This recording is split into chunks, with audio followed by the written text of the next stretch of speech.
WhiskyJason here, whiskey from the viewpoint of an American here in Europe, talking to different people from the Irish whiskey industry this week. Who do I have the privilege of talking to now? John Teeling. From the Great Northern Distillery, I think, right? That's correct, yes, and connected with the Teeling Whiskey Company as well. All right, very good. It's a privilege and honor to talk to you. I had the privilege in November at the Whisky Live Dublin 2019 at the very, very end, and now we finally get to do this as well again. Now, tell me a little bit about your history, because you're very connected in the Irish whiskey world, aren't you? Yes, through no fault of my own, really.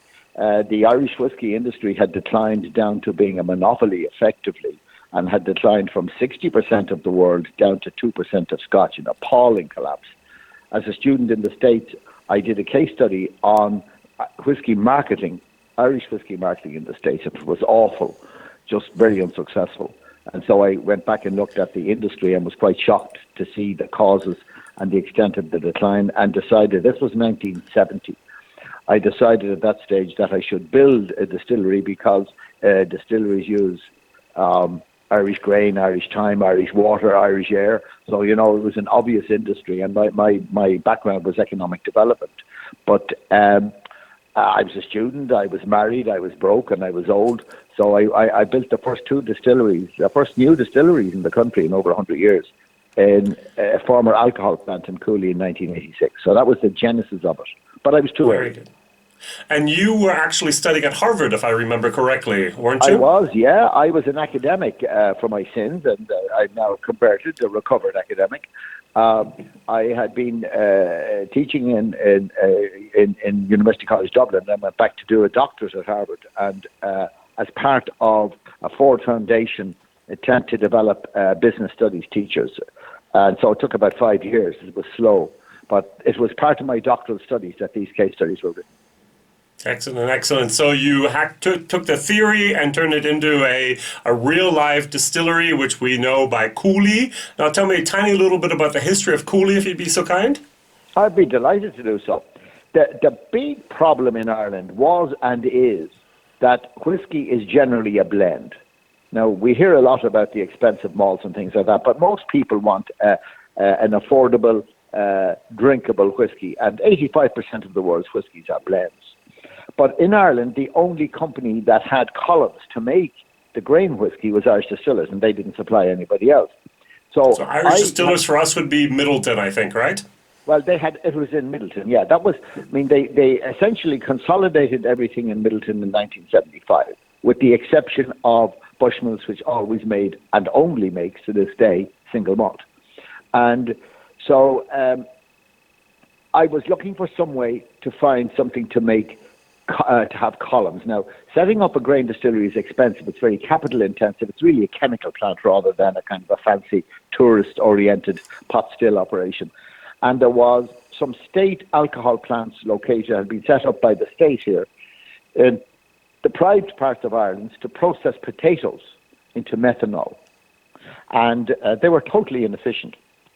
And the state decided, literally over one weekend in 1986, that they would close the four of them. Three of them in the northwest of Ireland and one on the Cooley Peninsula, quite remote peninsula outside of Dundalk. Very poor, problems with the quality of the potatoes, so they processed ethanol there, but they had column. And it was up for sale. Nobody particularly wanted these plants. They were not to scale and they were old. And I bought the one in Cooley.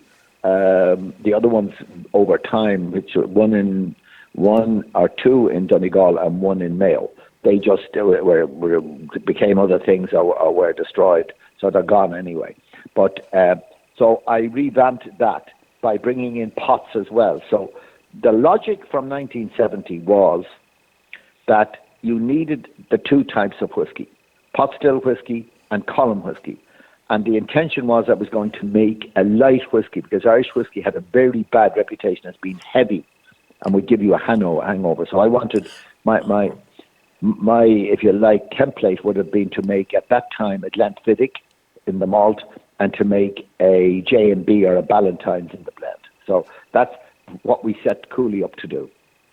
Very, very good. And were you successful? I think so, weren't you? No. At first? Well, if you take it, success is not failing. And I was too early. We struggled because, as indeed many of the new small distilleries in the British Isles will also, we made very good whiskey. My colleague David Hines, who was with me in Harvard and also is with me still, we were working on something last night and this morning in Great Northern. So he's the same age as I am. And I also had the privilege of meeting David. He is a great, great guy, isn't he? A fabulous technical chemical engineer, wasn't made as a distiller, but just has the ability to make really good whiskies. He was never held up with any legacy issues or any, traditional or historical issues. His job was to make good whiskey, and he has done a brilliant job both with the columns and the pots. He's done it now a number of times, not only in Cooley. He did it in Great Northern, he did it in Locks, and he's done it in Germany, and he's done it on the Achill, a little one here. So he's probably built more distilleries than anybody else. But what was wrong is Irish whiskey in general hadn't revived, and it wasn't until about 2000 that young Americans started to drink bourbon again, because bourbon was sweeter, made in from grain, and also it was getting great flavour from the first use bourbon casks, use oak casks. And Irish benefited from that fairly quickly. So we struggled to get to the year 2000. Our problem was, as indeed it is, route to market. Can we get distribution into these markets? And it's controlled by the multinationals. And if you do get it on the shelves, how the hell do you get it off the shelves? Because, you've got to spend massive money. And my sons with Teeling Whisky are in that battle right now, doing a great job. But this is a long-term, expensive war. So we struggled. We made a lot of innovations. We relaunched peated malt, which has turned out to be very successful for the Cooley, now known as Kilbeggan. Connemara, but you took the barley from Scotland for that, didn't you? Yes, we did. And indeed, it still has to come. Well, it's changing now because there were no maltsters. They'd all gone. There were no peated maltsters in Ireland. And maltsters don't like to do peat because, unless they're going to get a long run, because it contaminates their malting. And likewise, I don't know if any small distillers have realised that you have a hell of a job to clean your vats and your stills and every other thing if you have put peat through it. So, but that was quite successful to us. And the single malt, slowly, there was this belief that Ireland never made a single malt, which was completely untrue. I actually was at a show in the UK, and some Scottish aficionados came up and said, "What's this, an Irish malt?" There is no such thing. And of course, Irish malt had been made probably before Scotch malt. And so we had very innovative products. We also had to introduce retail own label and buyer's own labels, which had not existed in the Irish. Irish distillers, when it was acquired by Pernod, only sold brand. And they were right. They were quite right. They did a fabulous job. But for us, that started the trend, and that has continued now. So, but from 2002, we noticed 2002 when young Americans started to drink Irish because it was both sweetish and very smooth. Irish whiskey has traditionally been very smooth, thank God. And demand rose. Just to put it in perspective, when I looked at the Irish whiskey market in 1970, there were 240,000 cases of Scotch and about 14 million cases of 240,000 cases of Irish, my apologies, and 14 million cases of Scotch. Wow. This year, there'll probably be 7 million cases of Irish and less than 9 million cases of Scotch. Imported into the USA. Into the US. And I'm going to have a big party, so you're welcome if you keep on top of it. I'm going to have a big party in a big marquee in Great Northern when Irish passes Scotch. I'll try to make it over, I guarantee. Well, I'll try and live long enough. No, but in fact, Scotch passed Irish in 1880 into the States. So it's going to happen because, the Irish products are very suitable for modern palates. So that's really, from 2002 onwards, we started to see reasonable increases in demand. And then it got quite ridiculous later on, like about 2008 or 9, at which stage Jack and Stephen were running Cooley. We were selling more than we could possibly sustain. We had one year they wanted to increase sales by 50%. But wow. a distillery can't do that if you have to mature for 4 years. You don't have that much stock. Now, we had great stocks, but which is why, and then why we were able to sell. We had a number of suitors, a number of times. We went with Jim Beam because, of course, that we saw the market as being the US, and they were the preeminent whiskey marketer in the States. That's why we went with Jim Beam. Very good. So I think Irish whiskey is sold the most in America. If you capture the American market, you basically have 80% of your sales, more or less. Would you agree? Correct. That is absolutely correct. And I'm one of the few again, taking an alternative view away from my two sons, who are strongly oriented to the US. I think it's also the most competitive market.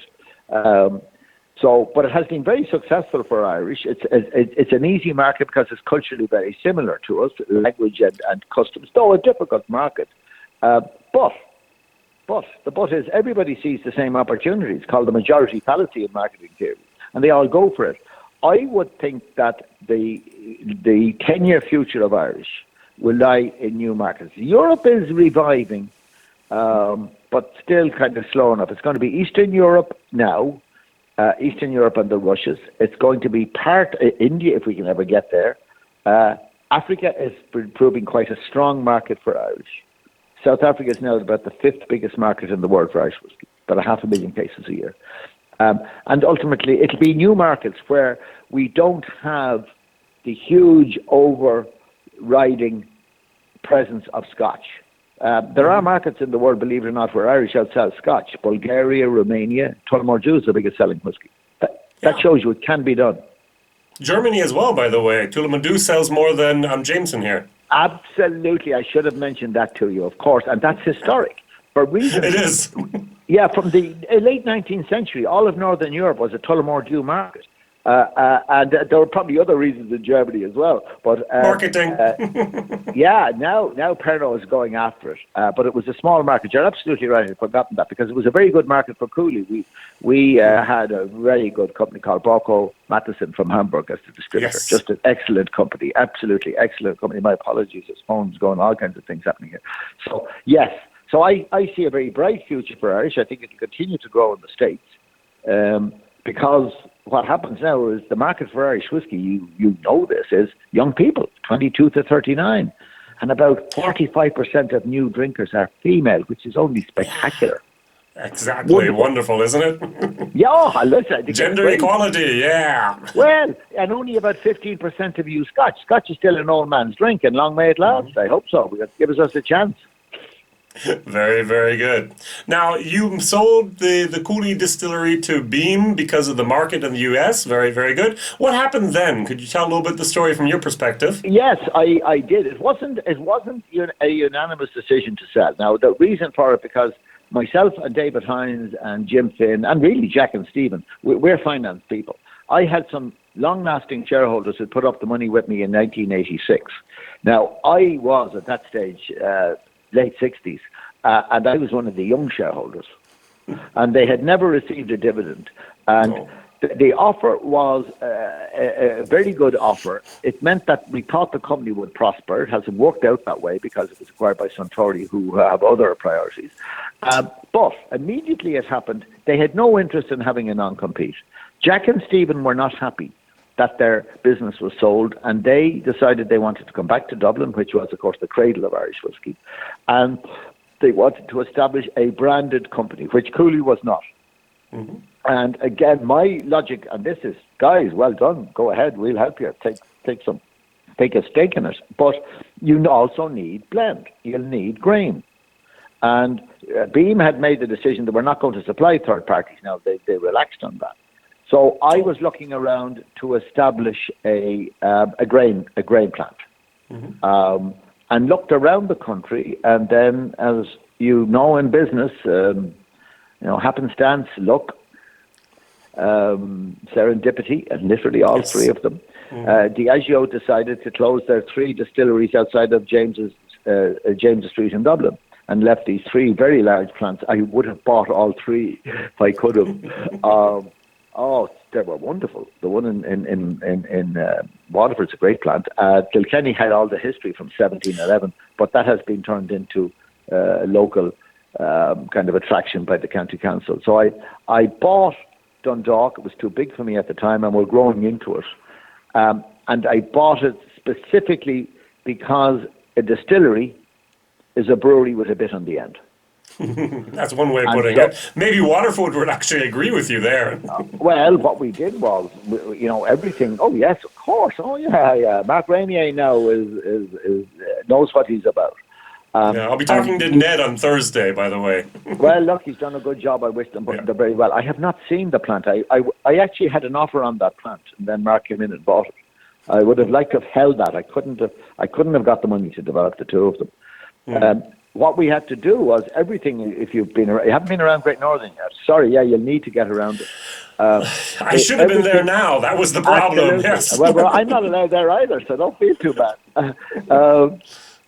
You need to see it. It's very well built to Diageo quality. Wonderful parts of it, like the grain silos, like the big fermenters, massive fermenters, all the processing equipment, grain intake, spent grains and concentrate storage for it to be taken away. So all I had to do now, it was far more than we thought. We had to reconfigure and to put in columns, which were brought in by Frilly of Italy, and we managed to have the place running in about 10 months after we bought it. Fantastic! It's a fabulous site. That was serendipity, no doubt about it. That's a wonderful site. And the second part, we only set it to build up columns, but there were wonderful old copper kettles that had been used in the 50s to cook for the beer. And they were very well maintained by Diageo, beautiful big copper things. And we just rebuilt, we re-established those as stills. Now, was it clever? Depends who you talk to. Yes, at the time we thought, but we've had to replace most of the bits, so it's cost me as much as it would have to put in three big pots from Scotland. Yeah, but I now have big capacity in malt as well up there.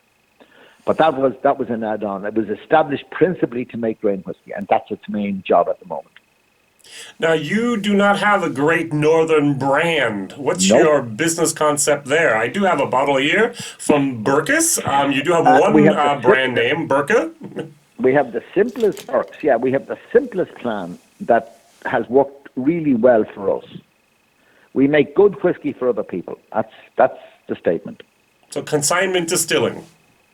We precisely, and the idea was I would make new fill for people, and that's 60% of what I produce is sold as new fill, which means I don't have financial risk really. It's an issue right now where the government is asking us to make alcohol for sanitizer, so I may have struggled down the road, but I think I'll be all right.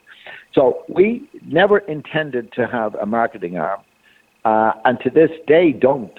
My total employment on working 130 something hours a week, we are on 24, 5.5, is about 32 people. And that includes casking, where I maybe 6 or 7 week cask on site. And I'm being pushed, screaming and shouting and biting towards A, brand, and B, doing some bottling. I don't bottle either, which is a weakness in Ireland, as you may have heard from others. No, I haven't. I did not know that. Okay. Bottling is very bad and very expensive. And they don't like, the 3 or 4, of course, can dictate terms, and they don't like small runs. So if you have a new brand wants 1,000 cases, which is for a new brand, 12,000 bottles, they struggle to get that bottled. So I picked up a few brands along the way. One was Burke's, which was the biggest selling Irish brand in 1912. It was the biggest exporter of Irish whiskey in the world, also the biggest exporter of Guinness in the world. And they let it go. It was acquired. The Guinness family married into the Burkes, and they let it go in 1926, and I just picked it up. I will probably use that in some markets. So people always ask you, have your brand? I would be actively talking right now to Asian markets and saying, look, you can have the Burke's brand. We've done the work. You may or may not have seen the labels that we've designed, expensive labels, and which we will give to other people. So what we will do is we'll give you exclusivity in, say, Taiwan or say China or say the Philippines, and against certain targets, we will supply you with the brand. You do all the marketing. So you have the brand and you have a supply contract, and that's all we want. You bottle locally, which is the preferred way, because that saves a lot of money. So you'd be actually sending the casks filled still over to those countries? Not at all. You can't export wooden casks against GIs, against the technical. But no, we would export either IBCs, the plastic, square plastics, but better for me if I can explode a big ISO tanker, big petrol tankers. That's what helps me sleep at night. Instead of counting sheep, I count tankers. Very good. I think Evan Hill and Jim Beam do the same. I'm joking. When I get a call from the plant anytime a tanker goes out. There's 15,000 LPA, liters of either alcohol or whiskey in a tanker. So that's good for you. So that's our job. Now, I'm waffling and I apologize. But no, this is very interesting. Is it mainly grain or is it mainly malt, like a single malt that goes out of those containers? Our capacity at the moment is about 1.5 million litres of malt, which we're making, give or take, and about 7.5 to 8 million litres of grain, which we're also making. So we are predominantly a grain distillery. And the reason for that is there are so many small new malt distilleries in Ireland, maybe 50 of them there will be. And they have no grain. So we will make their grain. All right. So they do need a blended product. You would be the supplier of the grain. Very Correct. Good. Correct. And 1 million liters is actually not as small as it seems, yeah? If you talk to the big boys, it's not very big, but if you take a look at all those micro distilleries out there, you need 20 of those micro distilleries to even have one of yours with your malt, let alone all the grain. I agree with that, and again, the malt was, as I said, we got the site and we got the kettles, and so we have that. So we would be, a very efficient producer. Now we're certainly not at the scale of Irish distillers, but we would be quite efficient in terms of the fact we use almost the same everything for both malt and grain, and so as such. I think we would be the entry-level products, if you know what I mean. I understand. And our grain would be good. Irish whiskey prices are expensive because, for a variety of reasons. But so that is our target. Has it worked? Yes, remarkably for me now. I mean, I'm amazed at this myself. We thought we would have maybe 20 customers in total. And that would be the big ones, which we do have. My biggest customers are Diageo, Brown-Forman, Bacardi, which is Teeling, Stock, which is the Liberties, and one other. So about 60% of my output goes to 5 or 6 customers. But I have 120 customers now. Wow.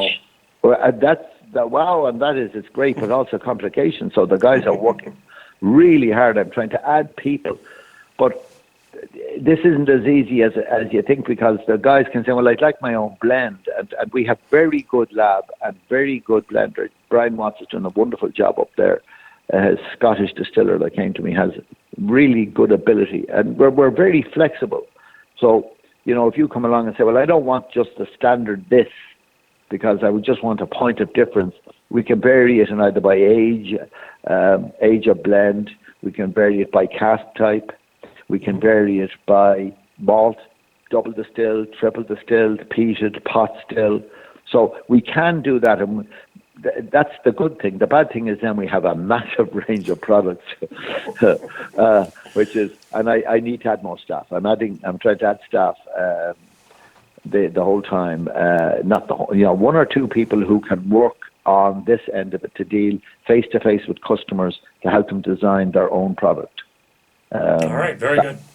So the Great Northern Distillery is more of a consignment distillery. You have the different brands you can send to the different countries. That's very good. Let's talk a little bit, where do you source your grain from? My grain, the maize comes from the south of France. Maize in Ireland, because of the climate, is not so good for distilling. So we source our maize in the south of France. We source all of our malted barley from the south of Ireland. And we are currently getting some of the malted barley peated in Scotland. Now, that is slowly changing in that there are a couple of small maltsters in Ireland now doing peat. That will change. So 4 or 5 years' time, the amount of peat malt, which will always be small, will be malted in Ireland. Excellent. So Irish malt, French maize. All right. You also have single pot still, which means unmalted barley, also from the south Yes, of we do. Ireland. That's oh yeah, that's all Irish. Yeah, the barley in Ireland is very good. I mean, it's really, I think, why the whiskey industry and indeed the brewing industry evolved so fast. If again, when you get a chance, if you haven't seen it, when we meet, I'll bring you around Dublin. So, Guinness and Roe and Co. within 50 yards of each other, biggest brewery and biggest distillery in the whole world. There had to be a reason, and the reason I think is Irish barley is very good. I've been quite shocked at the success of the pot still. I didn't see that. I have to admit, that's something I got wrong. I thought it would be. I thought it was a cheap malt, which I think this was historically. But people like it. They like its creamy taste, and we're short. I mean, we distilled a couple of 100,000 litres and says, we'll have that. It's all gone. I couldn't supply you with. They've even bought that maturing stuff, so I don't have any single malt at this day, a single pot still until end of 2021. Oh, okay, good. Maybe we'll talk then. Yeah, well, I mean, I'm quite shocked to do it, and I'm not the only one. I know some other distillers are now rushing to complete it. It seems to meet modern tastes. Just seems to meet it. Redbreast has been a phenomenal success without advertising. Now, when they start advertising it, their problem is, of course, I'm not so sure they were supply and demand. Yes, I'm not so sure Irish distillers had that capacity in their pots to make pot still, rather than that. They don't make single malt. Remember, Irish distillers doesn't make single malt. Okay, very, very good. Now, Teeling also has the same concept, don't they? They only make single pot still.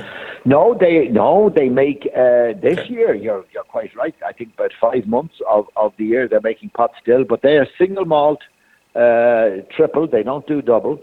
Triple, single malt, and pot still.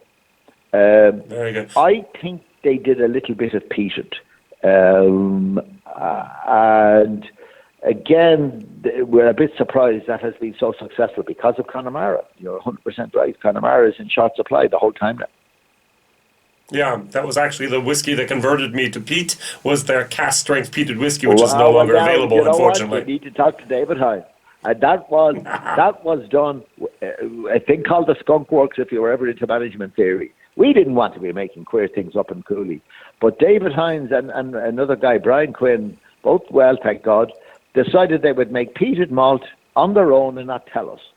And 4 years later, we discovered we had these stores of peated malt, which we had no idea. They thought the Japanese market would like a peated malt. So the name Connemara came about because some young workers we had, when we said, what the hell are we going to do with this stuff? They said, well, sell it in France because Connemara is a great drinking song in France. That's where it came from. Simple as that. Ah, I did not know that. Great, thank you. Very, very good. Now, you mentioned 2 names of your sons, I think. They're responsible for Teeling, aren't they? Yes.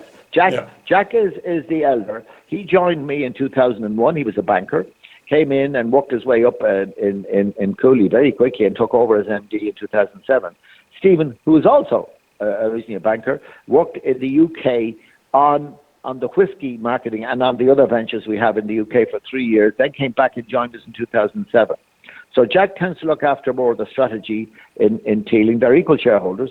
And Stephen looks after all the marketing. Very, very good. Now, you also mentioned that, was it Bacardi that has a share now of Teeling? Yes. Sorry, I'll come back to you. That was, again, based on the scar tissue that the 2 boys and myself have.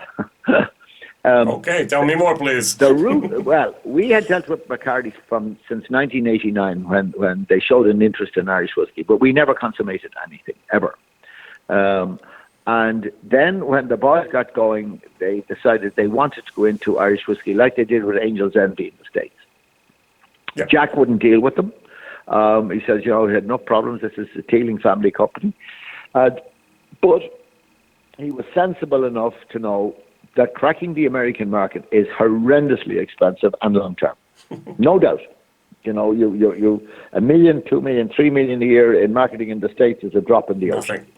So Bacardi offered a very good deal to the boys to take some of their stake, bought their stake, and at the same time took over exclusive marketing in the US of Teeling. And slowly over time, though it wasn't the initial deal, they have more or less got travel retail as well. And that's where they are. Now, they have a stake in the company, they have exclusive in the US, and they have travel retail. And nowhere else. So the rest of the market, like Germany, France, Australia is a big market for the boys, successful market for the boys. They do the marketing there. All right, excellent. Thank you very much for that tiny little excursion there. If we could go back to the Great Northern, you mentioned the fact that you have very big mashing tuns. Would you talk a little bit about those as well? Well, we acquired we have a mash tun and a lauter tun, huge things, 10 tons each. Which that was because every single bottle of Harp Lager in the world was brewed and produced in Great Northern in the entire world. They never produced it anywhere else. And so we have adapted those and we use those. So we also have, of course, the grinding machines to do that, the mills for that size. And so we have huge excess capacity there. We put in new facilities entirely for the Great Northern because it's a different system in that we have new mills there, very high-speed mills. Really only one, and we put in. You have different mills for the grain, for the corn, and for the barley. Yeah, two totally separate systems. They are in fact separate distilleries. So it comes in together. Comes into. We have separate lines in the grain reception areas. We have 14 100-ton grain silos. So one line of that is for malt, and the other line is for grain. And maybe once or twice in 5 years it's not mixed up and that causes problems. It's separate, it's all computer controlled. Goes up along separate lines, and indeed that we do both simultaneously. Most of the time, not all of the time now. And it goes through the process, so it would be milled, mashed, fermented, separate fermentation, and distilled separately. And then goes into the same receivers, goes into receivers to be casked, goes back to the same area to be casked. The cooking in the grain is, of course, it's not really in big mash tons. It goes into, it's cooked quite differently and produced very differently. Corn needs, or my maize, as you says, needs a much more higher heat, doesn't it? Yes, it does, and it goes 65, 75, 85, 95. It's a cascade system which was designed by David Hines into big stainless steel tanks. Goes in there, flash cooked at 65, and then goes to the others. Goes through for about 5 or 6 hours, and it's cooked there to produce a sugary water, which goes to the fermenter. Quite a different process. So, and that's new. That had to be installed.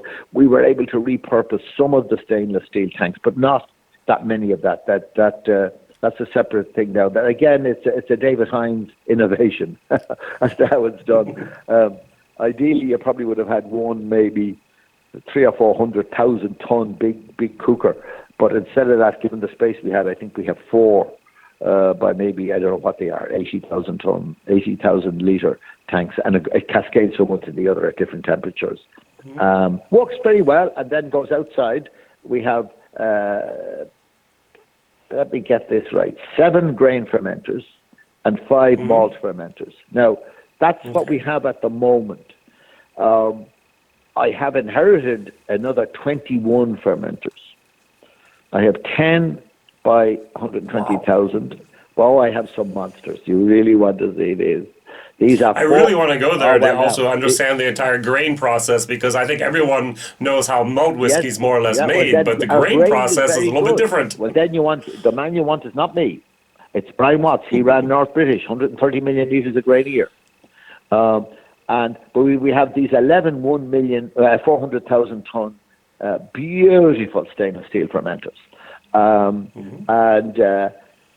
we're making slow headway to maybe start to encroach on some of those 21. Now, our existing 12 fermenters, that's the extent that we can work in that configuration. So if we go to 24/7, which will be the next logical step, if we have the demand, we will use, I think, some of the 10, 120,000 litre fermenters. There's a big difference. Going to a 400,000 litre fermenter causes all kinds of problems, and Brian Watson's teeth and hair fall out, never mind just the hair, at the thoughts of trying to manage. Now, he managed them in North British. They were the size of fermenters he has there. But they're beautiful. They're new, they're good. Just as it was a wonderful thing to get them from. They're $1 million each to buy now. You couldn't buy them. Well, you could, wow. Yeah. Grain is expensive. Grain distilling is expensive. But you do have the quantity of that grain, which makes it, of course, a tiny bit cheaper than the malt. Oh, significantly cheaper. Firstly, I mean, the purchase price is about half the price because it's grain. Okay. And secondly, we have economies of scale. Yeah.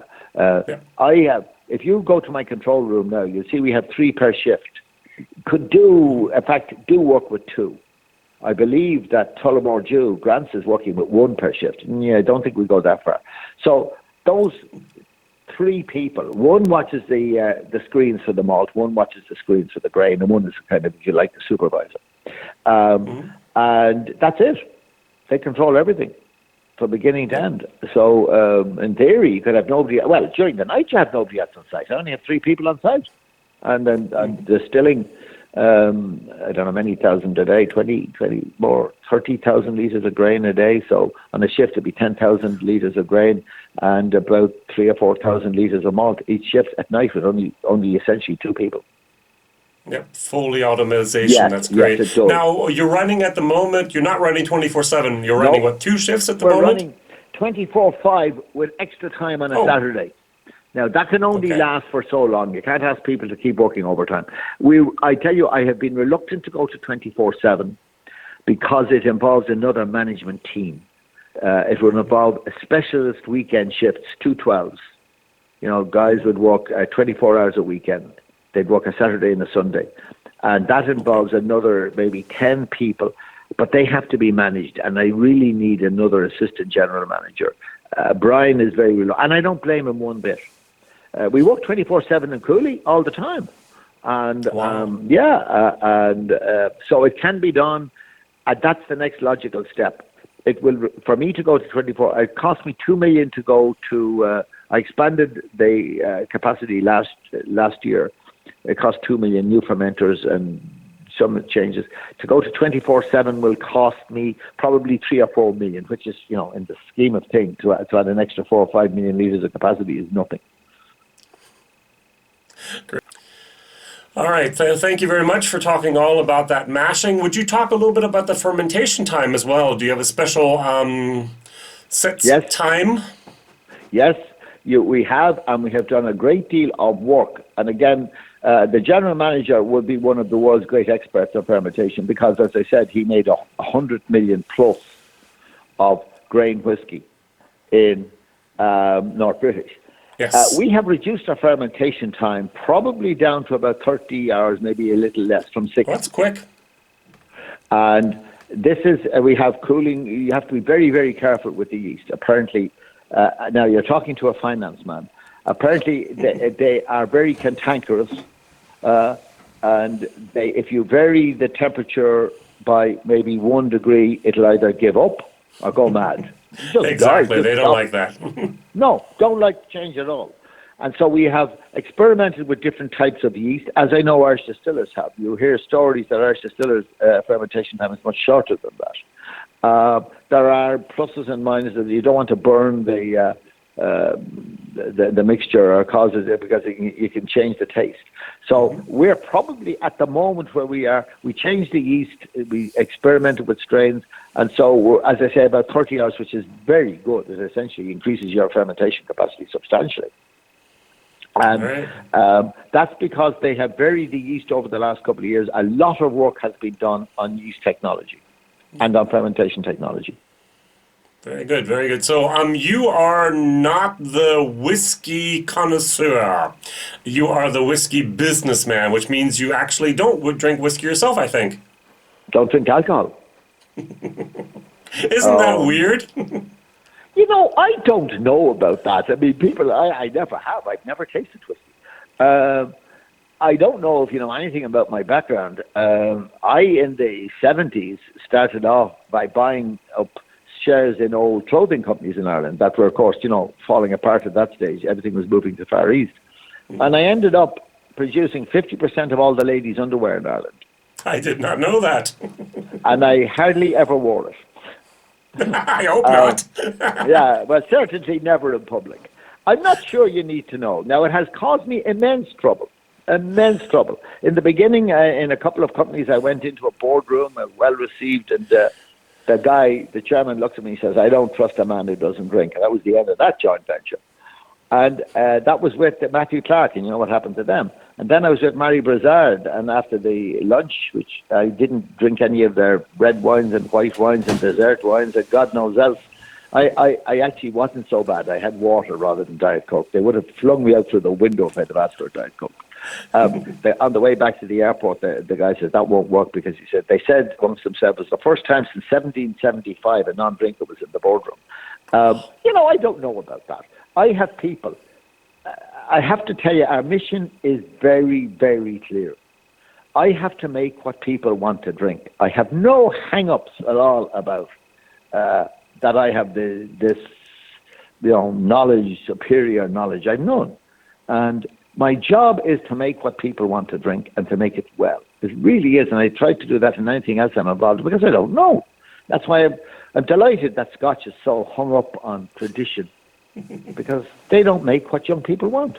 Yeah, and you can innovate now, can't you? Well, the Irish, part of the thing when we were working on the technical file to get the geographical indicator was that we said, look, let's not make the mistakes of Scotch, who are completely hidebound now.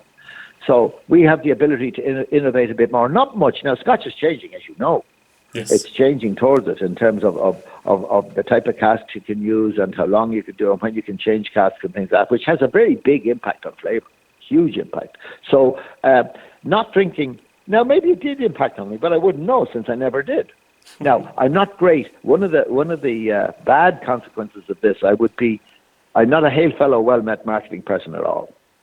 There's no point in going out with with customers to drink. I'm a waste of time. I'm never invited.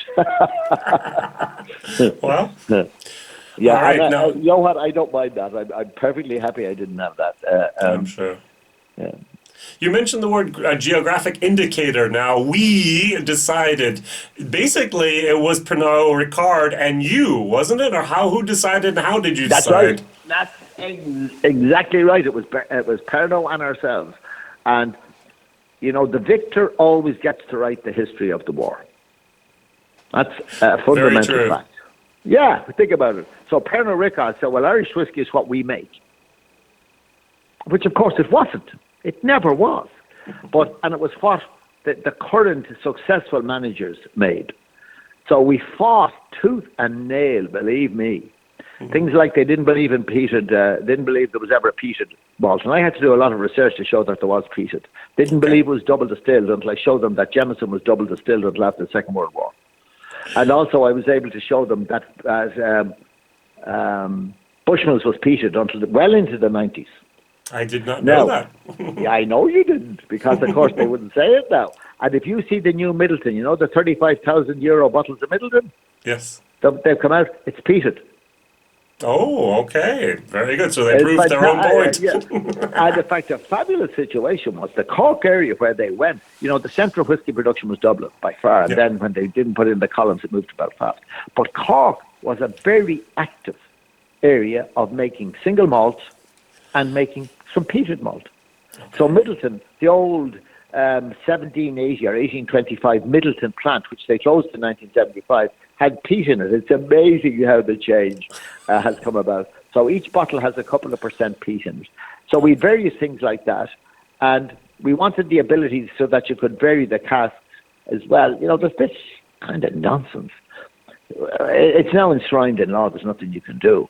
That, it had to be oak casks and they were all American. But, there were no oak casks in America. I have a cask of 75-year-old whiskey. Now, I don't have the proper paperwork, so I can't call it 75. And I'm trying to find out the cask. Because, of course, the cask at this stage has virtually fossilized. It's very dangerous. And I think it was called a transport cask. It was casks that managed to get into Ireland during the Second World War, bringing in sherry. Mm-hmm. Because where would you get? There was no oak left in Ireland or Scotland. Yeah. So where did the wood come from? It wasn't American oak during the Second World War. Couldn't have been. So it tended to be Scottish and the big thing, of course, was pork casks. Yeah. And so, we fought tooth and nail for 4 years. Now, to be fair, I think the Irish GI is a better GI than the Scotch one, and the Scotch one will change. Oh, okay. Look, a GI should surely be to protect the quality of the product. The quality, not what it is. Irish whiskey is this. It has to have certain things like, the Diastasa Grey matured on the island of Ireland in a wooden cask for 36 months. Fine. Within that, you should be capable of adapting to what people want, because everybody's tastes are not the same, and they change over time, and dramatically change over time. And Irish so far is not hidebound. I think it'll get a bit hidebound with all the new distilleries and all the guys trying to protect their corners. But in general, now, for instance, I was one of the anti-pot still. I didn't think there should be a category of pot still, and I was wrong on that. No, I was just okay, wrong. good that you recognize that. I love that. Well, I didn't think people would drink it, and I was completely wrong. So that's why we're struggling to catch up. In some areas, yes. In other areas, you were actually the trailblazer there.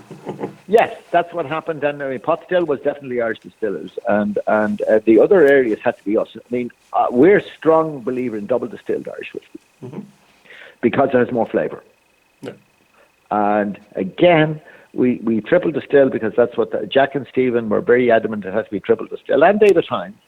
And because Cooley only had 2 pots. But we triple distilled by double distilling in the second pot. Now what we do with the 3 pots in Cooley or in Great Northern, we double distill. We have we've a 51,000 litre wash still and 226,000 spirit stills. So we can distill into 2 spirit stills by take 1 wash from the wash still and split it into the 2 spirit stills. But now they don't like doing that because it complicates the computer control. The management doesn't like to do it. It's great for me to tell you that, but the management hates to do it because it gets complicated on them if it doesn't work exactly according to the plan. But it's piped up to do that. And but we've seen a growth in demand for double distilled Irish.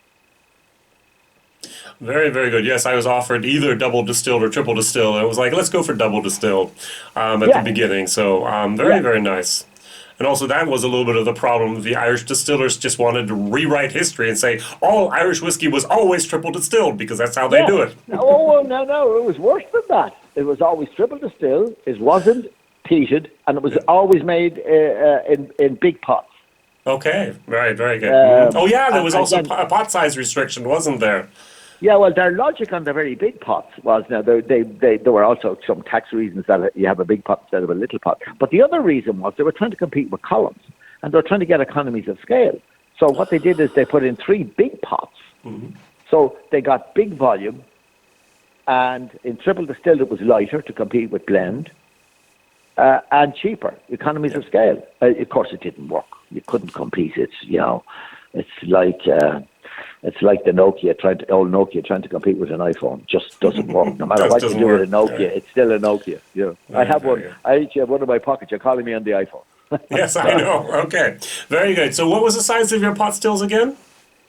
51,000 litres. That is very big for your wash still. Yes. Yeah. And 26,000 spirit stills. Even those are still very, very big size pots. Well, that's why there was a major question mark because they were cookers. If they could be adapted to kettles, from kettles to pots. And there's a wonderful story, if I ever write it up. It was a dark night when we got the guy from the production manager over from Forsyth to have a look at it. It was February, his plane was delayed, and I brought him up to the plant about 7 o'clock on a February night, miserable cold night. And there was nobody there except the former manager. And the guy comes in, he says, yeah, this is great. He says, do you have any clear Vaseline? He said, yeah, what? Clear Vaseline in Dundalk. Yeah, be very careful up here. Yeah, why? Very careful. So we hadn't, of course. You had big black gooey stuff, So we had to send a young apprentice home up the road. They all lived locally up to his mother to get a thing of Vaseline. And he brought it back. And all he did was he rubbed it on the kettles like an ultrasound. It took the depth of the copper. It took him 20 minutes. You think about it, it's so obvious. The same thing is that your wife gets when she gets an ultrasound. Exactly the same. I love that story. Great. Oh, look, I couldn't believe it. Here we are. We're all huffing and puffing around. And he was less than 20 minutes. He says, yes, and yes. That was it. There was sufficient copper left that it could take the pressure. That's simple. Yeah. Very good. So the pressure of a pot still is not really that high. We're talking, what, 2 bar? Oh, I don't know. You're getting technical on me again. I'm getting a little too technical. I'm sorry. I got to ask the other guys. Now, that said, that lasted only about 3 or 4 years, and we replaced the tops. Mm-hmm. We had to replace them because the neck on the wash still wasn't right. The restriction was the ceiling above it. So eventually, when you get to see the chance, David Hines drilled a big hole through this 13-inch precast concrete floor and stuck the swan's neck up through it.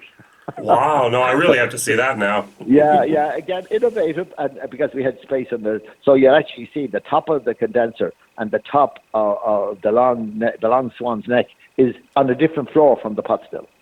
Fabulous, great job. It works beautifully, really works well, as it should. Very good. Old Pulteney just cut off there at the top and then put it back on, so you did a different way. That's great. Now let's talk a little bit about maturation, if we may. What type of casks do you use? A variety. Mm-hmm. We started off with the standard. The essential difference in Great Northern over most of the grain distilleries is that we use first-use American bourbon. Selects, they're called selects. Mm-hmm. So first fill American bourbon casks. Yes, in other words, preferred distillery, a preferred brand? We've been using almost entirely from Brown-Forman until now, but we're changing now. We're slowly changing. We were a big buyer, 60,000, 70,000 casks a year. This was because, and again, it's in a way, it is a trademark of Cooley and a trademark of Great Northern. We make a very clean spirit, and then we mature it in a first-use cask, so we get some of the colour and the flavour from a cask that has never had whiskey in it before. Mm-hmm. And now it's more expensive, but we were a strong believer that has worked. And we've stuck to that. This year, about 60,000 casks are first-run casks, for distillery selects. All right, so you're actually saying those are virgin oak, or are they first-fill bourbon? No. They have been used for bourbon for 4 years. All right. Mm-hmm. Very good. Yeah, that said, so that's our main one. Mm-hmm. Now, we also use an increasing amount of other casks, like sherry, port, maybe rum, Merlot, a lot of the French ones, like as our Jack and Stephen, and varying with this. And Brian now spends so much time looking at this because he never really had the chance to do this, not in Great British anyway, not British. Yeah. And so, but maybe of our 10%, maybe say, we're using some virgin oak, and we had to experiment with that because we said, right, we put the virgin oak in like you do with some of the French Armagnac. They put it in, and we said we leave it for 18 months, and it was much too woody after 18 months. So we've worked it out now, and I think the most that they're kind of using the virgin oak will be 6 months. Okay. Mm-hmm. So you use 6 months virgin oak, then goes into a first whiskey use cask. What they're doing as well is they're changing dramatically. You come near the end when it's mature. Around that time, you vary it, and particularly say if we don't have a range of, my apologies, that's the Nokia. Don't worry. Hold on. Yeah, I know what it is. So you come to me and you say, look, I'd like a 10-year-old. Now, I haven't got 10-year-old malt. I haven't got this. So what we've done is we said, look, we have 10-year-old grain and we have some small percentage of malt. We'll give you a blend, but we will mature that blend together for a while and work it through either in a sherry cask, a port cask, a rum cask, tequila cask. And so as such you have and that has worked very well for us. Really well, I have to tell you. Very good. So could you give me a date again? When did you start distilling? Great Northern. We started the distilling in 2015. Now, where did we get 10-year-old? Mm-hmm. Yeah, where did you get the 10-year-old? We bought some whiskey, old whiskey from Cooley, not much, and we bought some old, kind of relatively specialised whiskies that Bushmills didn't want, didn't meet their spec. Yeah. And we also bought back from Diageo some grain whiskey that they had bought from Cooley for Baileys, and they didn't want. So we bought that back. And that's been the basis of it. But of course, very, very short supply. But we had more grain than we had malt, obviously. Obvious. So if you look at our 10-year-olds, maybe a 12-year-old, it's about 95% grain, 5% malt. And it might even have older malt. But it has been finished in different casks. And I would think we are very good at that. I actually think they've done a wonderful job on that. You only have to look at some of the Irish whiskies winning gold medals around, and you should ask where they come from. Now, at the moment, I'm buying casks from different distilleries, just one each. Would I be a potential customer for you, or do you only sell batches up to 10, 100, 1,000 barrels? We only sell batch, but come up and talk to us. So, yeah, we have 3 single casks. And I have to tell you how we got. The first single cask was a Chinese billionaire who was only wonderful. Great guy. Didn't speak a word of English. And he came around, and I might still do some. He had this girl turned out to be his daughter. He was wonderful, wonderful guy. Worth, I don't know, tens of billions. And he had all his minions running around with him. And so he came in, and I said, "Do you want to? I'd let him pour. You can fill the cask, because we do it kind of with petrol pumps, essentially. No, it's quite efficient." Yes. And he was doing that, and they were all going mad, flashing and chattering away, taking photographs. So we said, I asked the girl, I said, "What's all this about?" They said, "Well, nobody has ever seen him work." Yeah. He was sitting up on the 57th floor in an office. And so then one of the workers there said, "Oh, why don't you give him the cask?" So we did. He insisted on paying for it.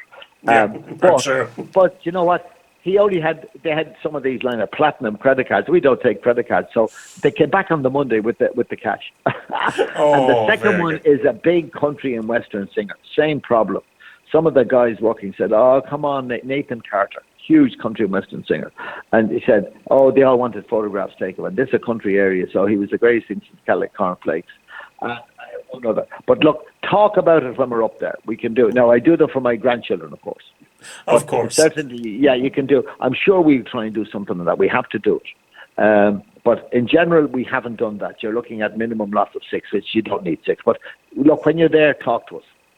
Very, very good. So we'll see what happens there. Very nice. Now, you do not bottle yourself. That means actually you sell the casks to your different clients, and they then find a bottling place. Yes.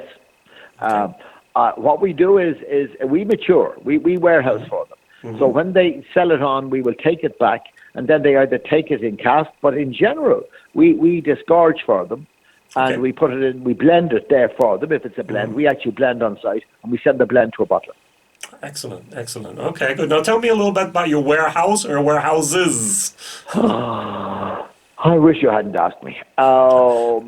Permission, planning permission, Oh, God. We will need 400,000 square feet of warehouse. It's a lot. So 40,000 square meters. Yeah. We wanted to put it all on one site in County Louth. We did everything right, and we were refused planning permission. So we're using temporary warehouses now around the county. We will, within a couple of months, we will sign up 2 long-term contracts. Great. With people with planning permission outside the county, sadly. For about 330,000 square feet. Okay. And we will slowly, when they're built, we'll move the stuff in there. We have 75,000 square feet in a place called Greenore, which we will keep. We rent it, and it's a long-term rental. That's where Jack and Stephen, that's where they warehouse most of their stuff. Exactly. All of their stuff. Yeah. You actually had a bottling of Greenore back then, a single grain from Cooley. Yes, and in fact, they do their bottling there. Jack and Stephen do their specialist bottling in Greenore. Themselves. So warehousing is coming right. It's taken a long time. We've made a decision now, because we refused planning permission, that we are going to have long-term leases. We're not going to put our capital into warehousing. We're not warehousers. We actually sell it to people at cost. And we may have to revise that because, of course, when you have, like, I don't know, maybe about 275,000 casks at the moment, just controlling them is an issue. That is actually a lot of work. We're putting in a big Scottish control system, which we were working on a thing called Navision. Now we're putting in Drams, it's called, which is a very good system for controlling up to 600,000 casks. We won't have that. It's grown and it's got more complicated. Okay, very, very good. Now, what can we expect from the future from your distillery, or actually maybe if you want to go a little bit broader, from the Irish whiskey industry itself? Well, let me look at the industry first. I see a very good future. I think a couple of things. The rate of growth this year is going to knock everything asunder. So let's assume it goes back a year or two. Yep.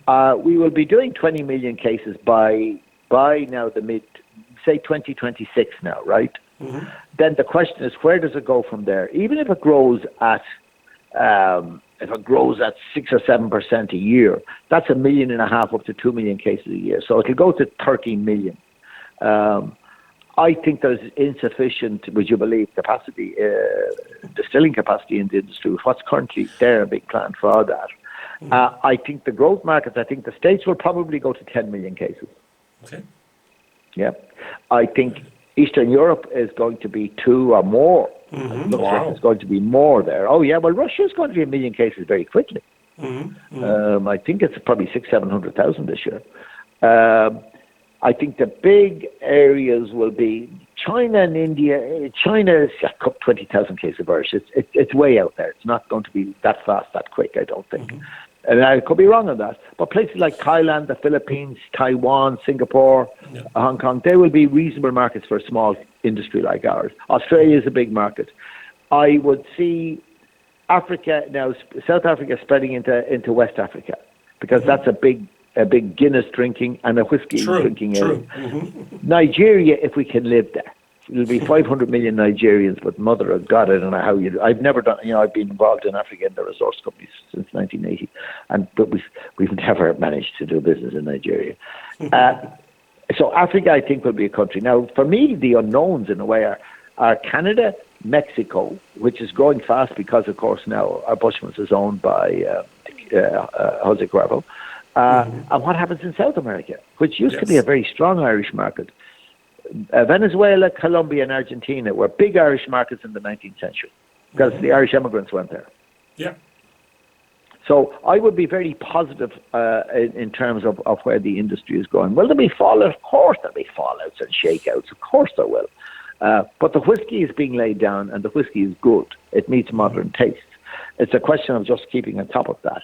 Where Great Northern will go is a good question. I'm going to fight two things. I suspect I'm going to lose one, if not both. I will fight against bottling, because bottling involves lots of people and lots of problems and lots of space and lots of packaging and lots of changes. Don't like that. A lot of costs as well. Yes, and no money in it, really. Mm-hmm. It's a service. I think that we will end up going to 24/7, might be 2 or 3 years down the road now. Okay. And I think the Burke's brand will grow in a number of markets. We're looking at it looking at it for Canada. So we will have a brand which I give you. So if you have a country and I say, look here, take Burke's. This is exclusive for you.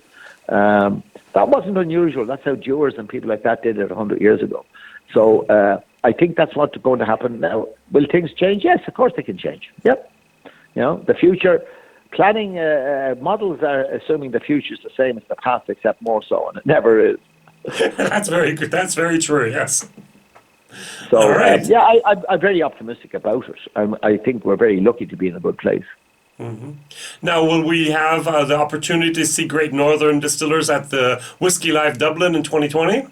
Yes, certainly will. We'll be there. I mean, it's not something we actually need, as you know, because, of course, we supply a lot of the others there. But we will certainly be there. They want to be there. The team like to be there. We've improved every year that we're there, so I'll definitely be at it. And we haven't got so far as to think what kind of offerings we will have there. We have a little bit of time until then, and first we have to do some other crisis management until that moment arrives. Yes. John, it was a privilege talking with you. This was absolutely just a wealth of knowledge of the Irish whiskey market and the development of Irish whiskey as a brand and also as a cornerstone here of the drinks industry. Thank you very much for sharing with us. Hopefully this was not the last time I have the opportunity to talk with you, either on the phone or in person. I hope to see you in Dublin then in November. We will definitely meet. What we will do, if you're not over before then, but when you're coming in November, firstly, when you go through this, you might say, well, look, I was inconsistent and that's my cat, excuse me. They ring me back and tell me, if you find out that I contradicted myself. Secondly, when you're coming over in November, take a day, an extra day or so, and, you can do the trip to go up and have a look around Dundalk and take a morning. Pick you up at the airport, because it's only 45 minutes from the airport, and then, if necessary, go in and have a look around the back of Teeling's as well, and just have lunch there. Excellent. Thank you very much. I will try to make it up in the summer, but as we know right now, planning is a little difficult. So my plan is to be there in July and August, maybe even September. We'll see. Oh, well, hopefully it has done. That's all we can pray for. Thank you. Good luck, Jason. Good luck to you. All the best. Bye-bye. Thank you very much. Bye-bye.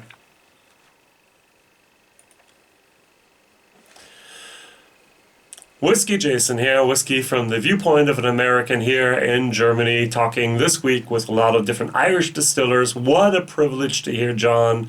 What a wealth of knowledge, and I look forward to talking to him again in the future. All the best. Bye-bye.